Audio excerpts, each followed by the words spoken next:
This is Tim Larkin with your personal protection tips.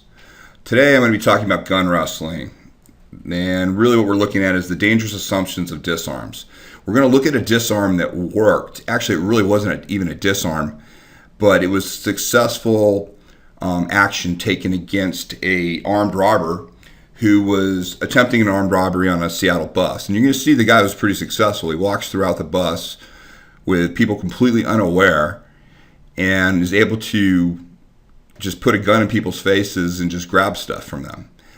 He does it to one guy on the bus, and it doesn't work out so well for him because this guy takes action. I want you to watch the whole situation. I'll comment on it after the fact. They do a slow-mo at the end, and I'll start talking about the slow-mo action and break down some of the things that are going on. But really just pay attention to the people's awareness and how easy it is for this guy to walk through, and then watch the whole situation when the passenger takes action and the other passengers jump in. Notice what is positive about the situation, and then notice what's missing from the situation to really have the situation under control.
Okay, so here he is. Puts it in his face.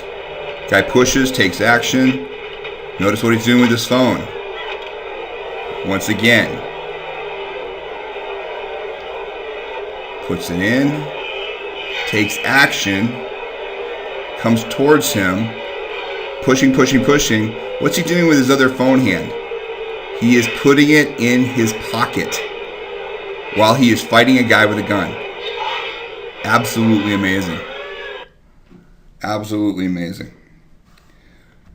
So listen, there's some takeaways we want to look at this. A couple of the positives, that we want to look at is the fact that when this individual took action, he started by pushing into the vector. The gun was on him. He was able to attack that vector, and he pushed that vector. The vector being the gun. If somebody's pointing something at you, it could be a knife, a punch, a kick. This happens to be a gun in his face, and he was able to redirect that vector and push into it. So, that was extremely positive that he was able to do that. He then continued to make sure that distance never opened back up. He never allowed a space to come back where the individual probably could have dropped back, pulled the gun on him again. He kept going forward the whole time, which is excellent. Also allowed time for those other passengers to take action and help him out. Now that's all good. The problem is there was no injury any step of the way. This individual that took action, while he did a great job, he also was trying to put his phone back into his pocket with his other hand instead of trying to put an injury on this individual. When they wrestled him to the ground, you can see he struggled the whole time. He was fully awake, fully aware, full use of his brain and body the whole time. Now, luckily, it worked out okay. These guys were able to hold him down for that time that they had, and they were able to hold him until the police came to effect an arrest and take him away. So it worked out, but it was just possibly just blind luck, if you want to be blunt about it, that it didn't go horribly wrong and that gun didn't start going off, or that individual wasn't able to affect an injury on one of the people trying to hold him down and get free and start shooting people. It could have gone exactly that way just as easily, and the reason being is there was no injury.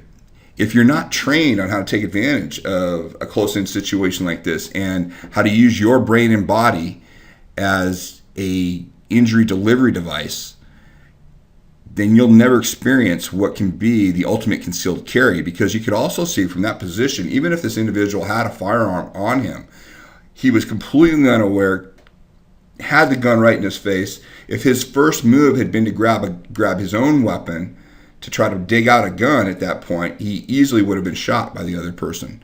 Luckily, he took action and it worked out all right. But I don't want this to be looked at by people and say, wow, this is a great job, because he got 50% of it right. And 50% when it comes to your life is never enough. So make sure you have all the information. Make sure you know exactly how to deal with situations like this. And understand that close in, you're going to want to be able to use your body. Your body is really your best tool for delivering an injury. That injury can allow you to get to something like a firearm after, but it can't be your first move, because if it's not already in your hand, it's not a weapon to you. You have to do what this individual did, but we need to add injury to this equation to make sure that you're completely protected. So that's what I have today for personal protection tip. I really appreciate all the feedback I get. If you would like to reach out and get more information, you can reach us on the website at targetfocustraining.com. You can email us at admin@targetfocustraining.com. On Facebook, we're at Target Focus Training. Twitter, it's at TFT Tim Larkin. And then always you can place a phone call to us at 206-686-3469. Please give us up to 24 hours to get back to you. I get inundated with lots and lots of questions and comments. Really appreciate them, but please make sure that you allow for time for me to respond. Thank you very much for listening. Look forward to hearing from you.